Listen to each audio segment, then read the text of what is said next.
बहुओं के रवैये से सासू माँ बहुत परेशान थी। दरअसल बात ये थी कि तीनों बहुओं में किसी बात को लेकर अनबन हो गई थी। तब से ही तीनों एक दूसरे से मुंह फुलाए रहती थी। ना कोई सीधे मुंह किसी से बात करती, ना किसी का कहना मानती। पड़ोसी भी इस बात को जानते थे और जाने कैसे कैसे बातें भी करते। इसीलिए सासू माँ ने तीनों बहुओं को तुरंत अपने कमरे में बुलाया। मैं कई दिनों से देख रही हूँ, तुम तीनों अलग अलग सारे काम कर रही हो। ये सब नहीं चलेगा, तीनों को मिलकर ही काम करना पड़ेगा। सास की बात सुनकर एकदम से बड़ी बहू बोल उठती है। नहीं मम्मी जी, मैं इन दोनों के साथ कुछ नहीं कर सकती। मैं इस घर की बड़ी बहू हूँ, फिर भी ये मेरा कहना बिल्कुल भी नहीं मानती। अरे जेठानी जी, जानबूझकर मुझे डबल काम करवाती है आप। और छोटी मुझसे टेढ़े मुंह ही बात करती है। इन दोनों के बीच हमेशा सैंडविच बन जाती है मेरी, और मैं हमेशा आलू की तरह बीच में मसली जाती हूँ। मम्मी जी, इन दोनों को लगता है कि मैं छोटी हूँ तो इनके पैरों तले दब जाऊंगी, लेकिन नहीं, मेरा भी उतना ही अधिकार है जितना इन दोनों का है। बड़ी आई दोनों मेरी चुगली करने के लिए, मुझे क्या कम समझ रखा है। तीनों बहू एक दूसरे से बहस करने लगती है और सास दोबारा ये देखकर टेंशन में आ जाती है और सबसे कहती है, चुप हो जाओ, अब से तुम तीनों सारे काम एक साथ करोगी। आंख बंद करके एक दूसरे की बात सुनोगी। तुम तीनों इस बात को गांठ बांध लो, वरना अगली छुट्टियों में तुम्हारा अपना मायके जाना कैंसिल। सास की बातें सुनकर डर के मारे तीनों हामी भर देती हैं। जी मम्मी जी, मैं समझ गई। हाँ मम्मी जी, जैसा आप कहें। आप जो कहेंगी मैं वही करूंगी। तीनों बहू सास की बात को गांठ बांध लेती है और वादा करती है कि अब से सारे काम वो तीनों एक साथ मिलकर ही करेंगी। ये सब देखकर सास खुश हो जाती है और वहां से चली जाती है। नीचे जाकर वो देखती है कि घर में शर्मा जी आए हुए होते हैं। सास जोर से आवाज लगाकर कहती है, अरे बहू, जरा चाय बनाकर तो लाना, शर्मा जी आए हैं। सास की बात सुनकर तीनों बहू तुरंत किचन की ओर भागती है और चाय बनाना शुरू कर देती है। मुझे तो एकदम मसाले वाली कड़क चाय पसंद है, तो हम शर्मा जी के लिए मसाले वाली चाय ही बनाएंगे। अरे नहीं दीदी, गर्मी के मौसम में मसाला चाय कौन पीता है? मैं तो शर्मा जी के लिए इलायची वाली चाय ही बनाऊंगी। ये कैसी बात कर रही हैं आप दोनों? मेरी मम्मी ने सिखाया है कि मेहमान को ज्यादा दूध और शक्कर वाली चाय देनी चाहिए, वरना वो घर वालों को कंजूस समझते हैं। तो मैं तो शर्मा जी को ऐसी ही चाय दूंगी। तीनों बहुएं अपने अपने तरीके से चाय में शक्कर, मसाला, पत्ती सब डाल देती है। उबलने के बाद तीनों मिलकर चाय बाहर लेकर जाती है और शर्मा जी और सासू माँ को देती हैं। चाय पीने के बाद शर्मा जी सासू माँ को देखकर शर्मा जाते हैं और शर्मिंदा महसूस करते हैं कि आखिर उन्होंने चाय पीने के लिए हामी क्यों भरी। सासू माँ भी चाय पीना शुरू करती है और कहती हैं, अरे बहू, ये कैसी चाय बनाई है? चाय है या मीठे दूध की बासुंदी?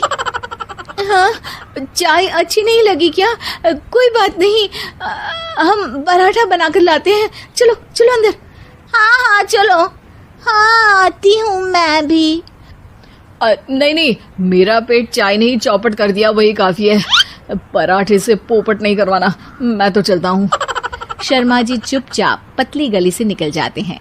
अगले दिन सास बहुओं से कहती है, अरे बहू, जाओ जाके ऊपर के गेस्ट हाउस की सफाई कर दो। कल हमारे यहाँ मेरे दूर के रिश्तेदार आने वाले हैं, तो पूरे कमरे को चमका देना, समझी? तीनों बहू सास की बात को मानकर ऊपर सफाई करने चली जाती हैं और तीनों कमरे की सफाई चालू कर देती है। बड़ी बहू मकड़ी के जाले साफ करती है, तो बीच वाली झाड़ू लगाना और छोटी वाली सर्फ डालकर जमीन धोना शुरू कर देती है। अरे दीदी, जेठानी जी, अभी मैंने पूरी फर्श धोई और आप फिर से धूल नीचे गिरा रही हैं। और मछली जेठानी जी, आप बिना झाड़ू की धूल यहाँ छटक रही हैं। अरे तीनों को साफ करना है, एक साथ सफाई करते हैं ना। अरे वही तो, हम साथ साथ हैं, घर साफ साफ है। तीनों बहू ऐसे ही काम में उलझ जाती है और 2 घंटे तक एक ही कमरे की सफाई करती रहती है। बहुत देर से अपनी बहुओं को ना देखने के कारण सास ऊपर कमरे में उन्हें देखने जाती है, लेकिन कमरे में घुसते ही वो गीली फर्श पर फिसलने के कारण नीचे गिर जाती है। ओरी मोरी मैया, हड्डी मरोड़ के रख दी। आए मेरी तो कमर ही टूट गई रे। तीनों बहुएं सास को उठाती हैं और बिस्तर पर सुला देती है। अरे मेरे हाथ पैर दर्द कर रहे हैं, दबा दो, आराम मिलेगा। हाँ जी माँ जी। अरे जी माँ जी, जी माँ जी। और तीनों बहुएं एक साथ सास के हाथ को दबाना शुरू कर देती हैं। माँ की तो चीख ही निकल जाती है और नतीजा ये होता है कि सास के बचे हुए शरीर में भी दर्द उठ जाता है। हाय राम, ये क्या कर दिया तुम तीनों ने। अरे मेरी तो किस्मत ही फूटी है कि तुम जैसी बहुएं मुझे मिली। हे भगवान, पूरे शरीर में दर्द बढ़ गया है। अब तो पता नहीं कि चल भी पाऊंगी या नहीं। माफ करो, मुझे गलती हो गई मुझसे कि तुम तीनों को एक साथ काम करने के लिए बोला। सोचा था तीनों मिलके अच्छे से काम करेगी, लेकिन बड़े बुजुर्ग सही कहते थे कि 3 तिगाड़ा काम बिगाड़ा। तुम लोगों ने ये बात ना आज साबित करके दिखा दी। तुम तीनों को तो समझाना यानी मानो भैंस के आगे बीन बजाना है। तुम्हें अकेले अकेले काम करना है ना, तो अब से तुम अकेले ही अपना अपना काम करो। तीनों बहुएं वहां से जाने लगती है। अरे कहाँ जा रही हो? आप ही ने तो कहा कि अपना अपना काम करो, तो मुझे मुल्तानी मिट्टी लगानी है। अरे मुझे भी तो नेल पॉलिश लगानी है। मुझे ना मेहंदी लगानी है। सास अपना सर पीट लेती है और कहती है, अरे मुझे भी लगाना है कुछ। क्या माँ जी? क्या माँ जी? क्या माँ जी? तुम्हारे घर वालों को फोन तुम्हारी हरकतें बताने के लिए।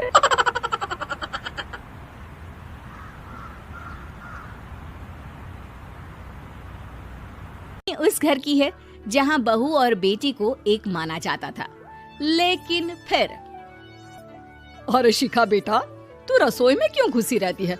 जा, रोटी मैं बना लूंगी। नहीं माँ जी, आप बैठिए, बस सारा खाना बन ही गया है। श्वेता को बोल देती हूँ, वो खाना लगा देगी सबका। सॉरी भाभी, मेरे पास वक्त नहीं है। माँ, मुझे पैसे देना, पार्लर जाना है। हाँ चली जाना, भाभी को भी ले जाना। वो भी जाने को बोल रही थी पार्लर, पर पहले ना मदद कर दे उसके खाना लगाने में। देख माँ, वो बहू है, उसे बहू रहने देना।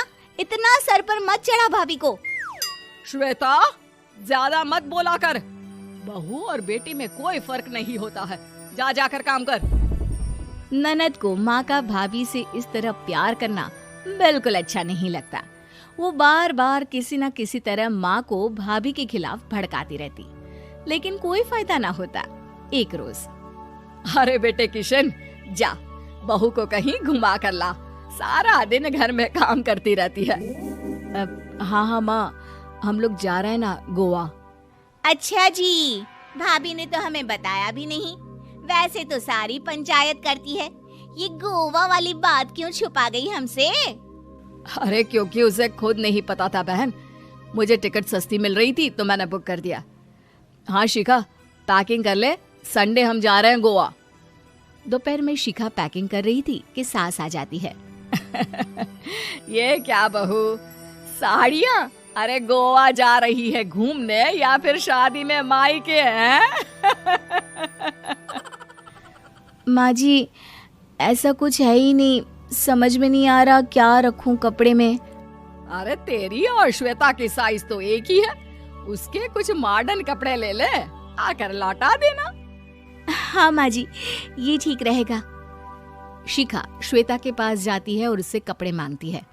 ना जी ना, मैं अपने कपड़े ना दूं। वैसे भी फैल जाएंगे मेरे कपड़े, बहुत महंगे वाले हैं। शिखा मुंह लटकाकर कमरे में आ जाती है तो सास कहती है, चल तैयार हो जा, तुझे मैं शॉपिंग करा कर लाती हूँ गोवा की। बस फिर क्या था, सास बहू निकल जाते हैं मार्केट और एक से बढ़कर एक ड्रेस खरीद कर घर आते हैं। पहले बता देती कि नए कपड़े दिलाने वाली है भाभी को, तो मैं अपने ही दे देती ना भाभी को, मुझे दिला देती नए कपड़े। देख श्वेता, परिवार का मतलब सबके साथ रहना होता है, ना कि सिर्फ अपना सोचना। वैसे भी तुझे अच्छे संस्कार सीखने चाहिए। और रही बात कपड़ों की, तो शिखा, आज से घर पर भी तू मॉडर्न कपड़े ही पहनेगी। कोई जरूरत नहीं है ये साड़ी वाड़ी लपेटने की। अब क्या था, घर पर श्वेता और शिखा एक जैसे रहते। एक बार पड़ोसन आती है। अरे बेटा, अपनी माँ को तो बुलाना जरा, बात करनी है। शिखा सास को बताती है और रसोई में चली जाती है। ये आपकी बेटी बहुत बड़ी हो गई है, इसके लिए एक रिश्ता है, कहो तो बता दूं। ये बेटी नहीं बहू है, घर में सब एक जैसा ही रहता है। वैसे मेरी बेटी भी बड़ी हो गई है, कोई रिश्ता हो तो जरूर बताना। पड़ोसन रिश्ता लेकर उन लोगों के घर आती है। तब श्वेता की होने वाली सास कहती है, तो ये घर है, कितने मंजिल का है? और ये बहू ने आपकी क्या पहन रखा है, जीन्स टॉप? अरे भाई, साड़ी वाड़ी नहीं है क्या इसके पास? देखिए, सर्दी है तो साड़ी में बहू कैसे मैनेज करती, वैसे पहनती है साड़ी भी। देखिए, हम लोग ठहरे पैसे वाले लोग, कोई कमी नहीं है हम लोगों के पास पैसों की, बहुत पैसे हैं, जमीन, नौकर चाकर, कार, सब कुछ है, लेकिन घर में संस्कारी बहू चाहिए। समझ रही हैं ना आप? सास कुछ कहती कि श्वेता बोल पड़ती है, हाय रे, नौकर चाकर से लेकर जमीन, कार, पैसा, हाँ, मुझे रिश्ता मंजूर है मुझे। अरे रुक जा श्वेता, मैं बात कर रही हूँ ना। देखिए, हम लोगों के घर इतनी आजादी नहीं मिलेगी। अरे हाँ कर देना माँ, हाँ कर दे जल्दी से। सास क्या करती, बेटी की शादी ऐसे घर में कर देती है जहाँ ना उनके विचार मिलते हैं और ना ही आचार। शादी के बाद एक रोज फोन पर, श्वेता बेटा, एक बार घर आ जा, बहुत दिल करता है तुझे देखने का। माँ, वो घर पर बहुत काम होता है, कैसे आऊँ? बड़ा घर है, लेकिन आने जाने वालों की लाइन ही लगी रहती है। बेटा, मैं तो जानती थी उस घर का हाल, लेकिन तू ही नहीं मान रही थी। माँ देख, हर घर का यही हाल है। तेरी बेटी को यहाँ घूंघट हटाने की परमिशन नहीं है और एक तरफ भाभी स्कर्ट पहनकर घूम रही है। बेटा, मुझे क्या पता था कि मेरी बेटी को ससुराल के नाम पर पिंजरा मिल जाएगा। अच्छा माँ, फोन रखती हूँ, सास को गर्मा गर्म रोटी खिलानी है। तुम लोगों की तरह नहीं कि एक रोटी बनाओ, एक सब्जी बनाओ, फिर सारा दिन फ्री होकर घूमो। सास फोन तो रख देती है, लेकिन सोच में पड़ जाती है कि एक तरफ बेटी जिसे कोई आजादी नहीं, वहीं दूसरी तरफ बहू जिसे देखकर लगता ही नहीं कि उसकी शादी भी हुई है। अगले रोज, शिखा, अरे ओ शिखा। हाँ माँ, क्या हुआ? कुछ चाहिए आपको? मैं जिम जा रही थी। जिम के कपड़ों में बहू को देखकर सास को घूंघट में अपनी बेटी का ख्याल आता है। देख बहू, घर में बहू की तरह रहा कर, इतने टाइट कपड़े पहनकर जिम जाना पसंद नहीं मुझे। जा जाकर रोटी बना। रोटी? माँ, अभी तो शाम के 6 बजे हैं, इस वक्त रोटी? अब क्या मेरे खाने पीने पर भी पहरा है? अरे जब मर्जी तब मैं अपने घर में खा भी नहीं सकती क्या? बहू को अजीब लगता है। वो समझ नहीं पाती कि जो सास कल तक इतनी सपोर्टिव थी, उन्हें अचानक से क्या हो गया। वो किचन में जाती है, गरम रोटी के साथ 2 तरह की सब्जी, रायता, सलाद सब लेकर सास के पास आती है। माँ जी, खाना। इतना सारा खाना? राक्षस समझा है क्या मुझे? रोटी मांगी थी मैंने गर्मा गर्म बस। पर माँ जी, रोटी खाती किससे आप? सब्जी तो बनानी थी ना। अरे भूख मर गई मेरी तेरी बहस से। जा जाकर काम कर, अंदर पूरी रसोई साफ कर। बहू अंदर चली जाती है। थोड़ी देर में श्वेता घर आती है। अरे शिखा, जल्दी से चाय ला, पकवान बना, मेरी बेटी आई है। अरे नहीं नहीं माँ, ड्राइवर बाहर खड़ा है, मैं तो घर का कोई सामान खरीदने के बहाने यहाँ आ गई हूँ, मुझे जाना होगा। अरे बेटा, पर कितने दिनों बाद देख रही हूँ तुझे, रहने आ जाना 2-4 दिन के लिए। आ जाऊंगी माँ, जब मेरी सास मरेगी तब। मैं तो रोज मन्नत मानती हूँ कि मेरी सास मर जाए तो अच्छा है। अच्छा चल, जा रही हूँ माँ। हे भगवान, कैसे कैसे दिन देखने पड़ रहे हैं मेरी बेटी को। सास अंदर जाती है जहाँ श्वेता की जिम वाली सहेली का फोन आया होता है। क्या बात है, आज जिम नहीं आई? अरे पता नहीं यार, आज माँ को क्या हो गया अचानक, पर खैर कोई नहीं, लगता नहीं कि मैं अब जिम आ पाऊंगी। शिखा स्पीकर पर बात कर रही थी जिसे सास सुन रही थी। यार ये सास ना होती ही ऐसी है, मैं तो कहती हूँ बुढ़िया जल्दी मरे और तू आराम से जिए। शिखा को सहेली की बात पर गुस्सा आ जाता है। माँ के मरने की कौन सा बच्चा दुआ मांगता है मोहिनी, आगे से ऐसी बात मेरे सामने मत करना। हमारे घर की शोभा ही माँ है, क्या हुआ जो थोड़ी सख्ती दिखा रही है, उसमें भी कोई ना कोई उनकी भलाई ही होगी। मैं तो कहती हूँ भगवान मेरे जैसी सास सबको दे जो सिर्फ माँ की तरह है, सास वाली तो कोई बात ही नहीं है उनमें। सास ये बात सुन रही थी, उनकी आंख में आंसू आ जाते हैं कि क्यों वो बेटे की किस्मत में बहू को भी भागीदार बना रही थी। शिखा, अरे ओ शिखा, क्या हो गया, जिम नहीं जाना क्या?